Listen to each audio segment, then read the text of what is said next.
আমার দুঃখ, আমার দুঃখের খবর কেউ রাখেনি, কিন্তু আমার ভুলের খোঁজ সবাই রেখেছে।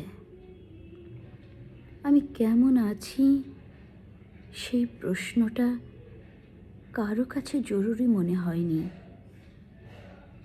রাতে ঘুম আসে কিনা, মন ভেঙে যায় কিনা, এসব জানতে কেউ থামেনি।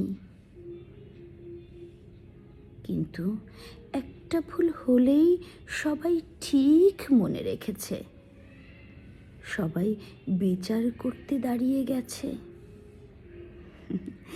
এই দুনিয়ার কষ্ট নীরবে থাকলে কেউ দেখে না,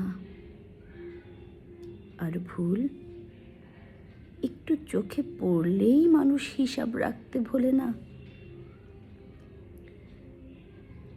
তাই ভালো থাকার অভিনয়টা মানুষ খুব দ্রুত শিখে যায়, কারণ দুর্বলতা দেখলে সহানুভূতি নয়, সমালোচনাই বেশি আসে।